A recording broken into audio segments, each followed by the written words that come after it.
You're about to watch what we call an extended clip of the Young Turks, and the reality is it's somewhere in the middle. It's a little longer than our YouTube clips, but it's actually shorter than the whole 2-hour show, which you can get if you're a member.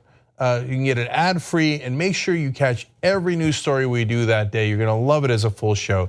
That's at tytnetwork.com/join. Thanks for watching.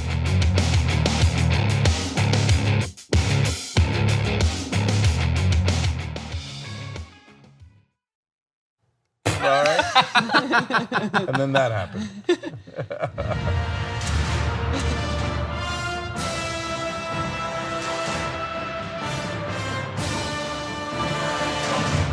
So a couple of things that I like that just happened. One, Skip's like, let's get on with it. It's too powerful to wait. Okay, what I was saying is it is a particularly powerful panel today. All right, but now you see them. So Cenk, Uygur, John, Iadarola, Jen Briney joins us. Again, I just wasn't with you the last time you did it, so great to have you back. Jen does a podcast called Congressional Dish, which when I first heard about it, I thought, there's some chance you're a female Michael Schur. So you don't know what that means, and you don't know if that's a good thing or a bad thing. He Trust means me. it in a good way. Yes, that would mean that you're Miss Epic, which is not a bad thing, okay? Yes. Well, thank you. Or Epic Politics Woman, because his nickname is Epic Politics Man. So he's an encyclopedia of information about Congress, basically. Okay. Yes. Yeah. In a scary fashion. And Abigail Suzanne Martin. Thank you for that. Because I get the bios no matter what, even whether I know the people or not on the Friday Power panels. But this is why, because I never knew your name was Abigail Suzanne Martin. Well, thank you. I've never heard that said. Yeah. No, I appreciate that. Interesting. I always hated the name Abigail, but I like it now. I'm embracing it, taking it Abigail's back. a fun name. Thank You're you. crazy. I always thought it sounded like an old colonial woman. Oh, You do. Abigail. You do. Those were hardy women, okay? Okay. The founding mother. Right. You are the founding mother of the Empire Files Yes. on Telesur and YouTube. So, all right. So we got a lot of stories for you guys. North Korea might be back on. Harvey Weinstein, is he going to get convicted? That's a little bit later in the program, and there's an excellent chance that he's not, which is unfortunate. I'll explain why later. But also later in this hour, the DNC decides that they are not going to be neutral in the primaries. Shocked. I know. Say it with me. Of course. Anyway, but we'll dive into that because I think it's a really important story. And then you're not going to believe another shift from Dianne Feinstein. And it's not about Feinstein. It is and it isn't, right? Mm-hmm. It's about politicians overall. Like speaking of like colonials, like they think that there's no internet. Yeah. I don't know if they think there's television or like just like pamphlets or whatever. Oh, the pamphleteers will never catch up with my actual positions. Yeah. Right? So that's an amazing story. So lots of amazing stories. John, leading the proceedings today, what do you got for us? It's pretty see-through too. I mean, for years she said she heard Yanny, and now it's Laurel. All of a sudden, when the primary's on, little suspicious. You're gonna love that story. Anyway, sorry to spoil it for you. Okay, let's jump into the news. And I am only slightly worried the power panel graphic is gonna start to play while I'm talking. I'm kidding. Yesterday, Donald Trump announced that he was gonna be pulling out of the planned June 12th summit with North Korea in Singapore. And he released a letter that was, I would say by Donald Trump standards, quite reasonable. It only had one reference to our horrific nuclear arsenal and a bit of an implied threat there. But other than that, he called him his excellency and all of that. And so we've been wondering, how is North Korea going to respond? Well, they have actually released a statement of their own. We're gonna read some sections of this from you. This is coming out of the Vice Minister of Foreign Affairs in North Korea, who said, we have inwardly highly appreciated President Trump for having made the bold decision which any other US president dared not, and made effort for such a crucial event at the summit. We would like to make known to the US side once again that we have the intent to sit with the US side to solve problem regardless of ways at any time. They did, however, address some of his slightly more inflammatory comments. As for the, quote, tremendous anger and open hostility referred to by President Trump, it is just a reaction to the unbridled remarks made by the US side, which has long pressed the DPRK unilaterally to scrap nuclear program ahead of the summit. So that is believed to be a reference to their attacks against Mike Pence, but also earlier John Bolton, because of the talk about a Libya-style solution to the nuclear problem there, which, if you don't know history, was a particularly violent, invadey, sodomy type solution to the problem when it came to overthrowing Libya's leadership there. Understandably, Kim Jong-un was not interested in that. And so now we have the pulling out of the summit, we have the response, and we have some idea from Donald Trump as of today how he will respond. We have a short snippet for you. No, we'll see what happens. It could even be the 12th. We're talking to them now. They very much wanted to do it. We'd like to do it. We're going to see what happens. John, everybody plays games. You know that. You know that better than anybody. So I think we all understood that every phase of this was a negotiating tactic, but I love sending the letter and then calling what you did a game a day later. But anyway, we might still have a June 12th summit. We never know. Yeah. Good news, first of it's all, good news. right? Second of all, I love the amusing parts of these otherwise intense and possibly world-ending situations. It's not world-ending because nobody else is really on North Korea's side. It's not World War III. It's just like it would end the lives of millions of people. But so I like to find the amusing part of it. So in their statement, I like that they said, we inwardly highly appreciated what Trump did. Because externally we didn't. And we called this vice president literally a political dummy. Okay. At least is accurate. Yeah, which is true. But apparently inwardly, they were like, man, that guy's brilliant. I think what this shows is, above all, that North Korea and South Korea want peace. Overwhelming polls, I mean, Moon really campaigned on this. And what this whole thing shows us is that it doesn't matter if they want peace. The U.S. empire still has this kind of bizarre arbitration of whether they can or cannot sit down for these negotiations. I think every story that's told about this summit and about North Korea in general, we're missing this giant framing. How did the U.S. shape the peninsula? And also the U.S. is the belligerent actor carrying out genocidal threats, carrying out these war games every day. I mean, the denuclearization thing, the U.S. basically, they want the U.S. to pull out these Trident submarines that could obliterate North Korea. I mean, we are carrying out war games on a daily basis around there. So I think it's important, not just denuclearizing North Korea, but denuclearizing the U.S. around the area. And that's why the Libya model thing is so disturbing if you're on North Korea's side of this, because it was after Libya gave up their nuclear weapons, which is exactly what we're telling North Korea to do. We went in there and then destroyed the regime and the country. It still hasn't recovered, and that happened in 2011. So that's a very scary thing for Bolton, that psycho of all people, to say. I can see why they would react poorly. Also, it's easy for Trump to say, we all play these games, and obviously in negotiation there's some back and forth, and you pull out when you don't really mean that you're pulling out, and all that stuff. But in terms of setting up some sort of big deal, you reference Libya. It's a great example where it didn't exactly work out for them the way they thought it was going to. And then we have Iran, where we're like, okay, we're going to relieve these sanctions. If you dial down your nuclear program, they do it. We certify month after month after month that they're abiding by it, and then we put the sanctions back on anyway. If you were a foreign country, why would you feel that you could negotiate in good faith, let alone all of the historical reasons not to believe? I mean, even recently in terms of deals with this presidency, why would you believe that you would get anything approaching good faith out of them in any negotiation? And to be fair, we're in a Korean standoff, if you will, because the North Koreans also don't negotiate in good faith, and they also violate all of their treaties. And if you're talking about denuclearization of the area and the peninsula, I'm totally in. So they get rid of their nukes, we withdraw our submarines, wonderful, perfect. I'll do that deal right now. Now, of course, we are not going to denuclearize overall for North Korea. That's just... Whether you think that's a good idea or a bad idea, never, ever, not even within a billion years would that ever happen. Bold move. Right. So if the North Koreans have some inkling that we're going to head in that direction or that they're going to get to keep their nukes, none of this, the yelling at each other or being nice to each other is going to work out.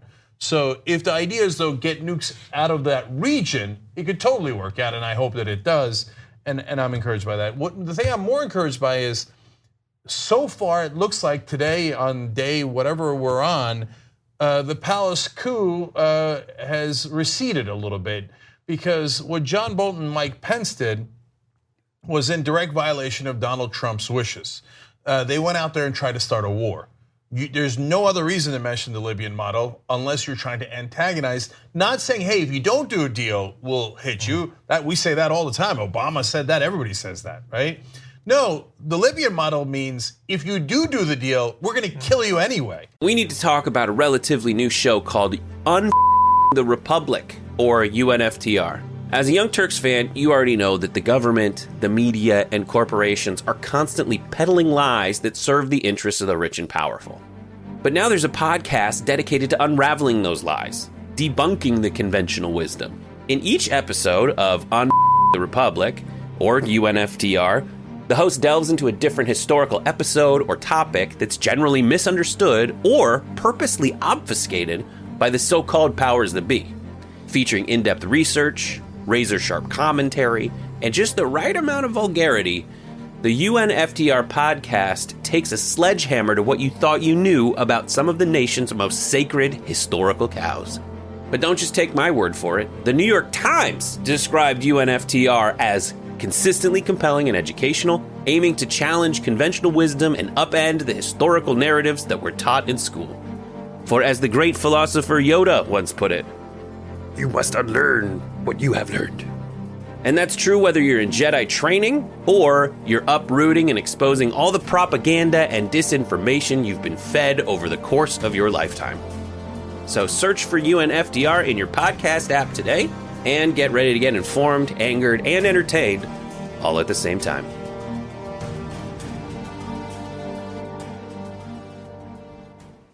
So that's the reason why Bolton and Pence said that. Of course, and they think, well, I can say it in public and the North Koreans will understand, but our leader is so stupid, he won't understand that we're actually doing a coup of his policy right on national television.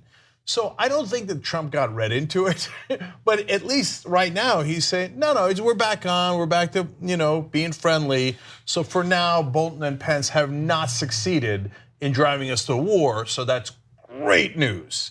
And on the gamesmanship, I'll also be kind, fair, whatever you want to say to Trump, right? Look, yes, he violates his word all the time. He did it in business and he bragged about it. He's doing it in office and bragging about it. So the deals he signs are not really worth the paper they're on, historically, right? Having said that, I think the big insults, even though they're childish, but the over-the-top threats and the fact that he might actually be insane, for the moment being, has helped the process a little bit in just this scenario, right? Because the North Koreans saying, we inwardly highly appreciate the president, they don't say that unless they're a little scared. So give the devil his due.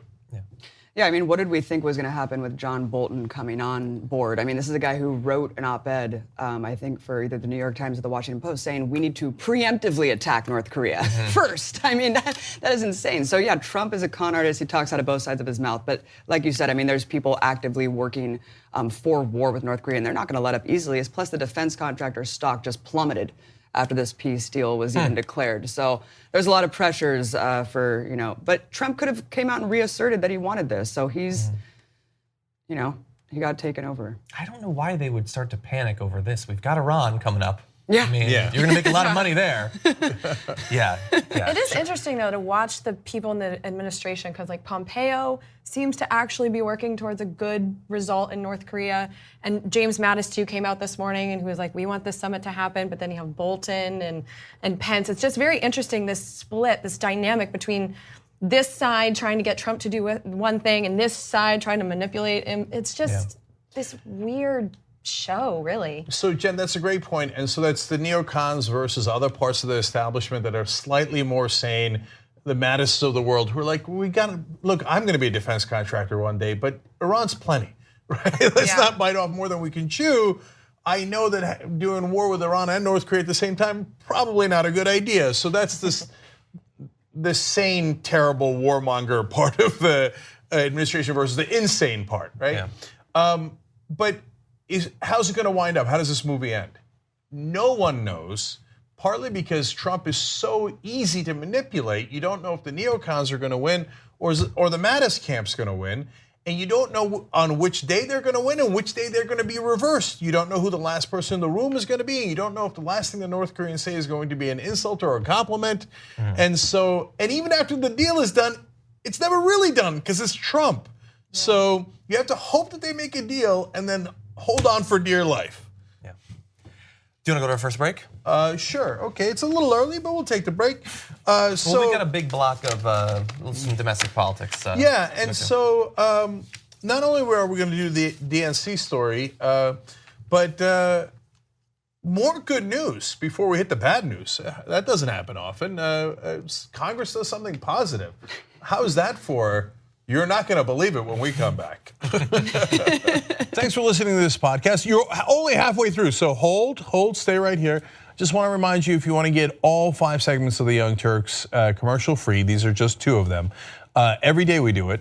So go to tytnetwork.com/join and you get the whole 5 segments, 2 hours, ad free. Do it now. Whole new hour, whole new power panel. Drop it.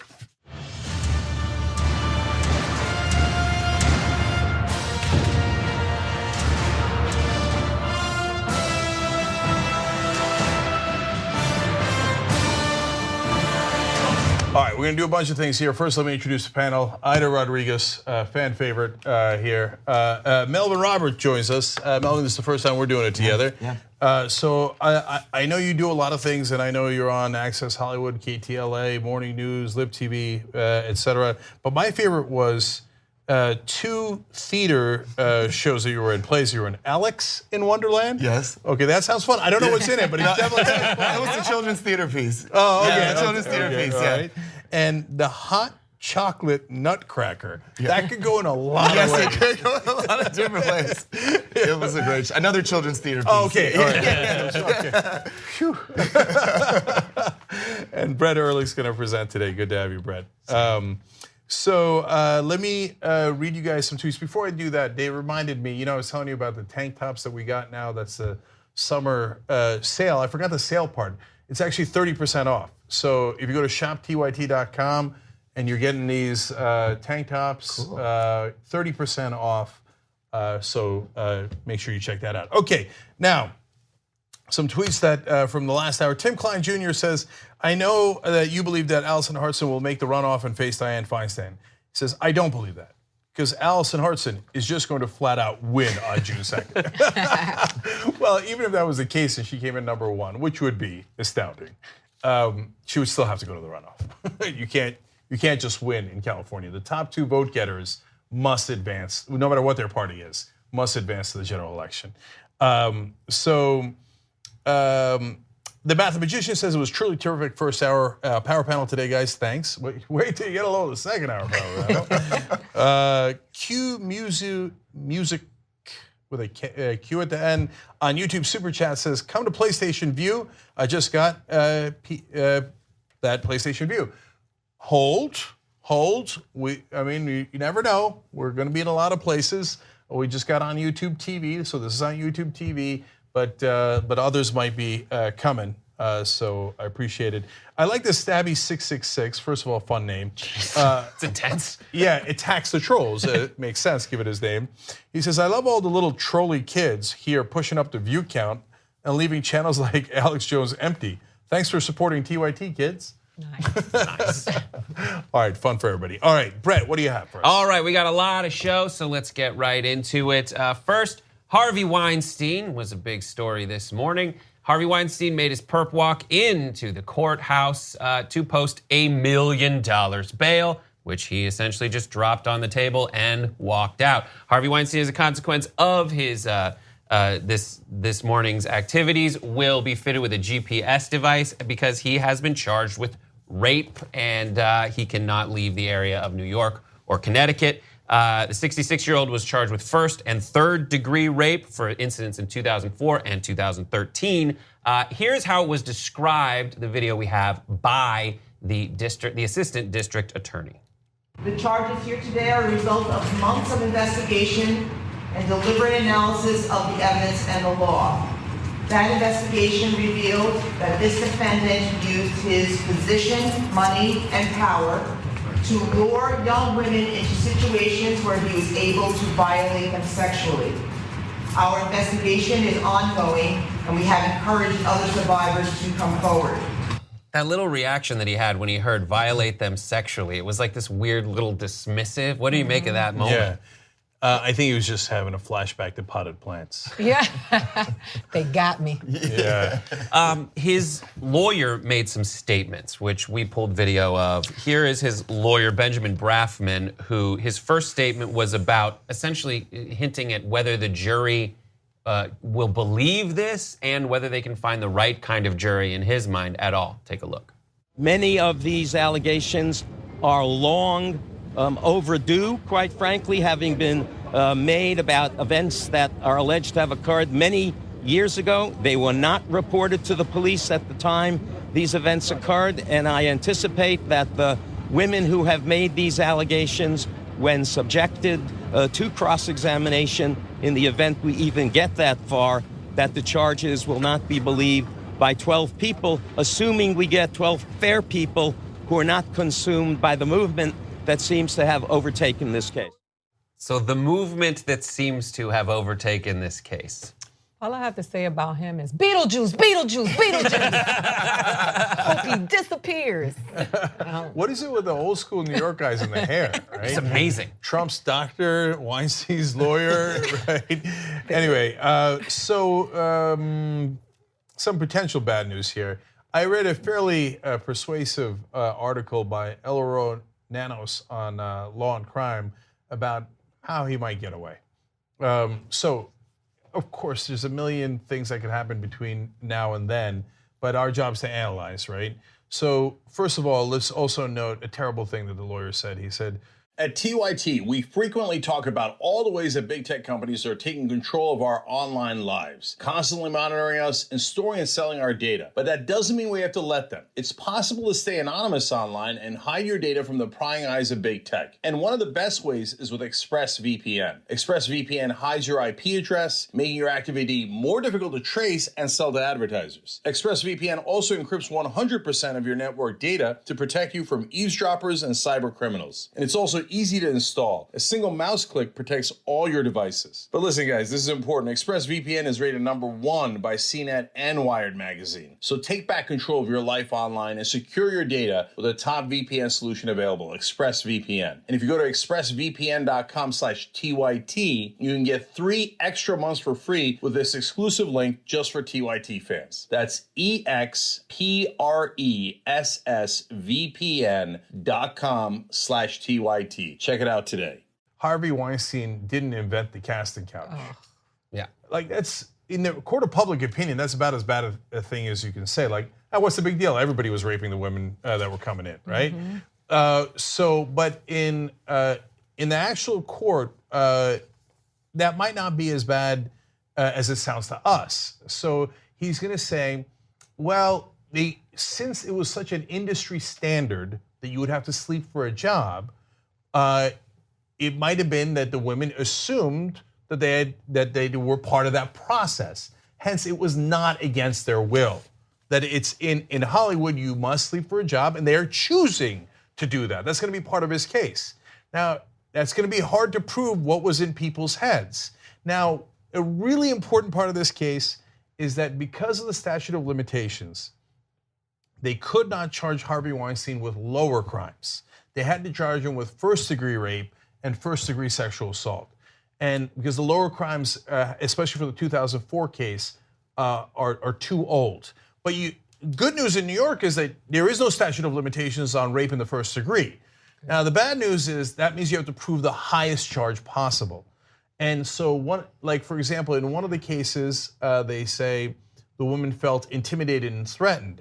But in New York law, in order to prove first degree, there is, and this is where it gets tricky, and that's where the lawyers will go to work on the jury, a threat of actual force. And was force threatened? Was force used? And then there's even another loophole. In one of these charges, it says sex, which is interpreted in older case law as intercourse and not necessarily oral sex. And 2004 case was oral sex. So he's got his dream team because he's got all the money in the world, right? This is one of the top lawyers there is in this field. And he's going to unleash them. And so don't be surprised if at the end he's not convicted. I think he makes a point, though, and I'm not trying to excuse Harvey Weinstein's behavior, but I think that this is a real systemic issue. And I think that Harvey Weinstein is one of the symptoms of an issue that when you think about Bill Cosby and all of the men who are now going down, who are no longer of value to Hollywood anymore, but while they were in their heyday and all of this stuff was going on, they were being enabled. A lot of people keep talking about how they knew that these guys were doing this and no one said anything.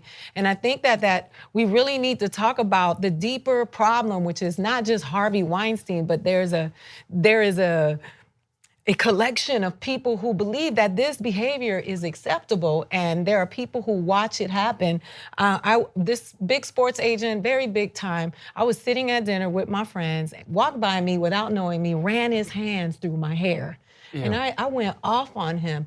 But what made me so angry was that I was sitting with two men, one who worked at Nike and one who was a sports agent, and they laughed it off. They didn't think that that was invasive. They didn't think it was disrespectful. They told me to just simmer down. And I'm like, let a strange man walk around and caress your hair. Like, you get up and probably try to fight him, right? If I had $1 for every time that happened. Yeah, it was just weird. I was listening to Gwyneth Paltrow talk about how Brad Pitt told Harvey, I would kill you. But then he went on to do Inglourious Bastards with him. Yeah. And that's the problem, is that even though you slap somebody on the wrist and say, hey, that's not okay, but they're still in business, they're still making money, and it's still not okay. I think one of the other things here, too, is power and privilege. Yes. Right? I mean, here he is, as you said, got high-powered attorneys, have people that are out there that are able to advocate for him.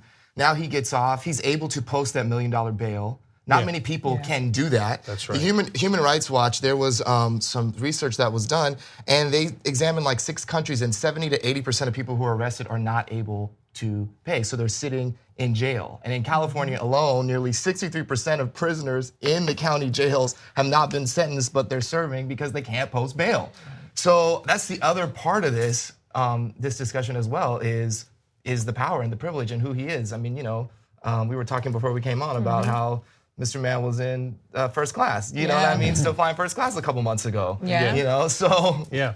So Melvin, great point. I thought the same thing when I saw the $1 million cash bail. And he finds that in between his couch, right? Yeah. And so what's the point of bail then? And the point is, unfortunately, to keep poor people in jail. And so there are now some district attorneys that are overturning that, like Larry Krasner in Philadelphia. So we're not doing cash bail anymore because rich people and even middle class people can often pay it, and poor people can't. It's not based on the severity of the crime as much as it is on your income level. Right. So cash bail is just a way to put poor people in prison.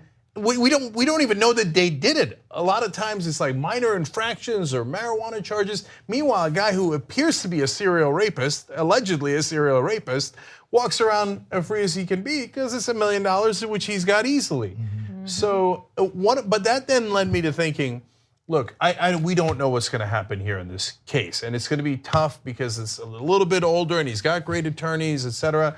And one of the key parts of the case is whether the judge will allow the other instances of when women came forward and talked about what Harvey Weinstein did. And so from time to time, I tell you guys that I used to be Republican, and the only part that's left that's still conservative is the legal part. And so it drives me crazy when you cannot introduce evidence of their pattern in court. Why? Because it prevents justice. So now it's not that you can't ever do it, but it's tough standards for when you can do it. And I know why. Hey, you don't want people judging him based on other stuff. You want him judging it on this crime, right? But if the guy's got a pattern of doing it 50 times, is that relevant to whether he did it in this case? Of course it's relevant. If they never hear that, he has a way better chance of getting off. If they do hear it, then he might be in trouble no matter how good his lawyers are. I would say Brofman's going even further than that. He's setting up the argument that there is, even if they don't admit that kind of evidence, that he's, as that video we said proves, he's setting up, there is no one in America who has been insulated from the bias, as he's going to argue it, the bias toward my client of these ridiculous, spurious charges that don't mean anything. And he's going to move, he's moving to dismiss immediately, as according to him. But he's setting up that we can't even find 12 people that are going to come in with fresh ears, even if we don't let that evidence in. It's super frustrating. And then he's also kind of setting that up as how unfair it is to his client. Poor Harvey. Poor Wasn't Harvey. it Bloomberg that said he wouldn't speak ill of Harvey because Harvey was a New Yorker when it first started? weird. Remember, it was him. Who Oh, said that's a thing? Yeah, he was like. So I have to support everyone in Los Angeles? I've Yeah. been to New Yorkers. I've been to New York. All they do is speak ill of New Yorkers. No, but what That's I'm right. saying, Have you ever lived in New York? but to say that he's not going to get treated fairly in New York, that is the opinion of a very successful rich white man in New York who was like, I can't throw Harvey under the bus for the rape that he did do because he's a New Yorker. You know? Yeah, and that whole idea that the jury cannot judge the case fairly if they've ever heard anything about it. I also don't believe that at all. They're going to spend months in there, and they're going to hear all the evidence. So if we don't think that they could be unbiased, then let's not have jury trials. Yeah.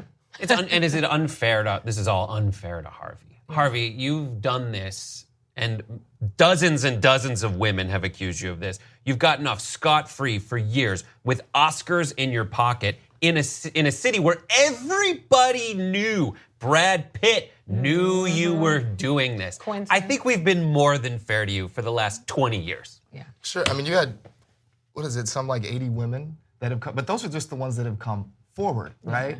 Imagine, the courage and the people that have not come forward and the people that have not disclosed. So that's the other thing too. And still, this doesn't seem to be enough. And still, this man is able to walk the streets, right? Because he has access and because he has. He's smiling in this picture. Yeah, he is smiling. Yeah, and last thing on it is, look, if they get him, they got him. Great, wonderful. If they don't get him, there are federal prosecutors in Manhattan who are also looking into this. And I would say, keep going, brothers and sisters. And ones in LA, they should look into it too. Because you just keep on trying them until at least you bankrupt them, right? And by the way, don't get me wrong, there is double jeopardy in this country, and rightfully so, and it's in the U.S. Constitution. You can't keep trying them in the same venue for the same crime. I'm not suggesting that. There's 80 cases here. Plenty to choose from. You're not going to run out of victims, unfortunately. All right, let's move on to Ireland. The Eighth Amendment of the American Constitution prevents against excessive bails and fines and punishment.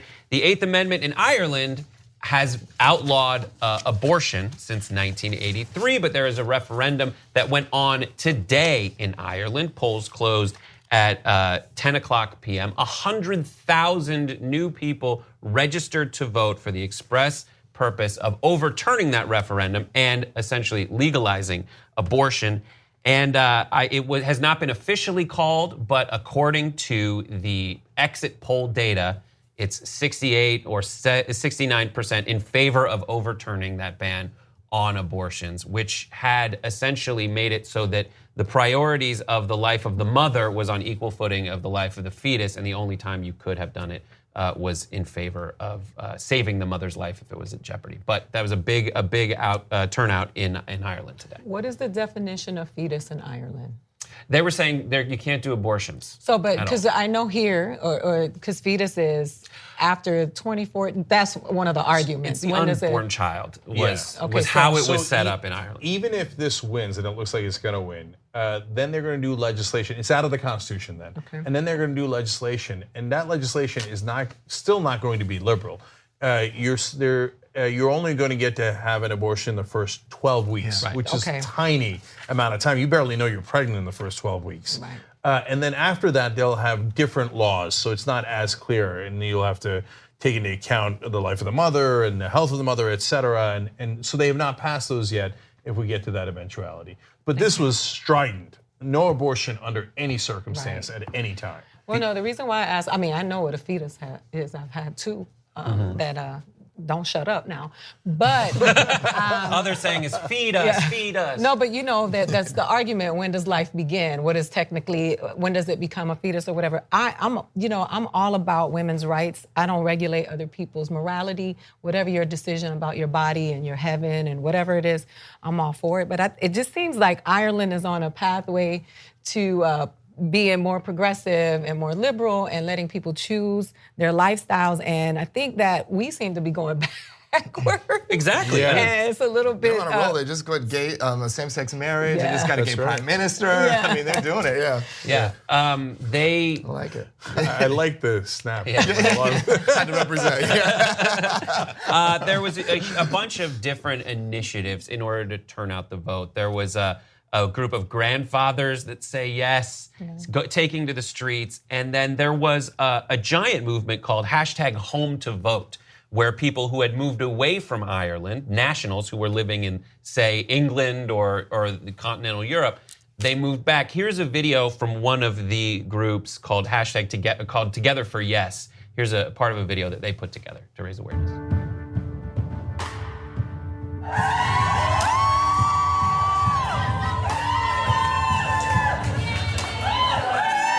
I've just done the journey that a lot of women do in the opposite way from Liverpool, and I feel that Ireland should finally trust women, and that's why I'm voting yes. There were people at the airport holding signs up that said, "Do you need a ride to go vote?" Like, I saw it and I am dead inside, but I was still like a little emotional looking at that, people coming together for that. I thought that was amazing. Yeah, so I have PTSD from all the recent elections. So I was so worried about this one because we prepared today's show and now the exit polls are coming in when we're live. Right. And so I'm seeing all these emotional things and this huge movement for a yes vote, which would be to repeal this and bring choice to Ireland. Just choice. And I'm like, yeah, I've seen a lot of good things. And then on election day, bam! Oh, I'm no. sorry, right? I was sitting next to you when Trump won. I was sitting right here, went viral. Yeah. We both got PTSD. And it's all across the world, too. So, Brexit happened, of course. Yes. And then some right-wing governments have won recently. But so my normal metric for this is who's the populace? The populace has a better chance of winning all across the world. Doesn't matter what the issue is, doesn't matter which party or which side you're on, the populace has a better chance, okay? But in this case, that is not an issue, right? It's neither side is more or less populist. So I'm like, it looks good, and and a lot of the people in the media might be in favor of it. And hence represent the pro-choice side more, and I'm keeping it real on that. And I don't know how Irish media works, right? And here, our media is very conservative when it comes to financial issues, because they're run by billion-dollar corporations, but a lot of the reporters are liberal, and so on social issues, they'll paint it in a different light, and I'm being honest about that. So I was like on pins and needles. So when I saw 69%, one organization has it at 79%, saying yes, repeal it. I was like, oh, thanks God, finally, Couldn't do it again. finally, the good guys win.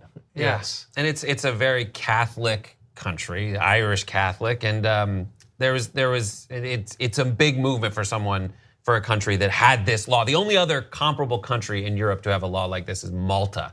Everyone else has more choice skewing laws. Here's one tweet from someone who pointed out the consequences that were facing women in Ireland at the time should they choose to have an abortion. It said, in Ireland, a woman can face longer in prison for seeking abortion than the rapist who impregnated her. So these are the kinds of feeling with the #HomeToVote all worked in there. Everyone was brought in on this situation, even Ed Sheeran. Ed Sheeran, we covered this on Pop Trigger. Ed Sheeran, someone used one of his songs called Small Bump, a song about his friend's miscarriage. There was a pro-life group that just started using it in its campaign, and he had to release this photo, which was reposted, saying, I have been informed that my song is being used to promote pro-life campaign, and I feel it's important to let you know I have not given approval. But like when you pull Ed Sheeran into this kind of stuff, it can't stand. Unacceptable.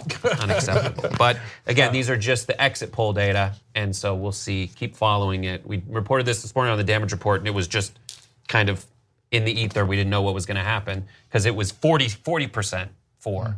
And there were a lot of undecided, but it seemed like it came down the other way. There's one other issue here that's not spoken about nearly enough. And throughout the articles that covered this, both here in the US and internationally, they talk about how a lot of the Irish women leave to get abortions in the UK or in other countries in other parts of Europe. Those are the rich and middle class women. So a lot of the anti-choice legislation in different states here in America or in countries in the rest of the world only affect poor women. You know, rich women get to fly out of the country and have abortions all they like.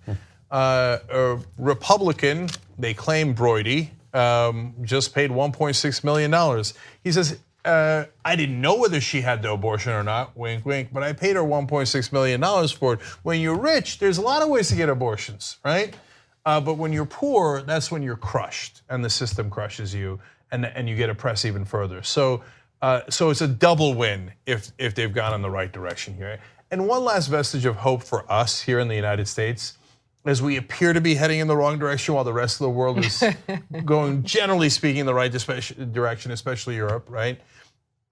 I still think that the Trump era and the evangelicals that put him in office, it's their last gasp. And so demographically and also as a matter of just simply getting information, Europe is far less religious and every day it grows less religious.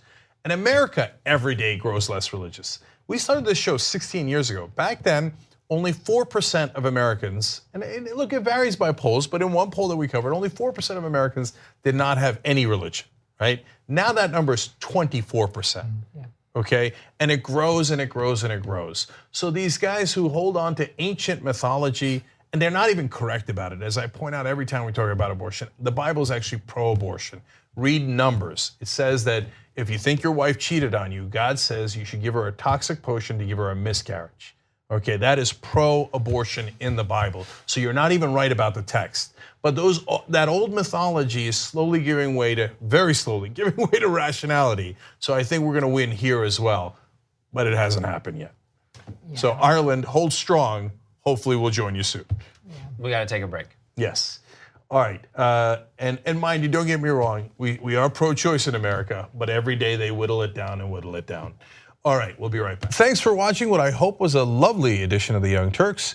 Now, you know that is 2 of the 5 segments that we do because that's free. We want to have you support independent media and come watch the whole show that we do every day. That's 5 segments overall, no ads at all. That's at tytnetwork.com/join. Come become a member. Thanks for watching either way. Thanks for listening to the full episode of The Young Turks. Support our work, listen ad-free, access members-only bonus content, and more by subscribing to Apple Podcasts at apple.co/TYT. I'm your host, Cenk Uygur, and I'll see you soon.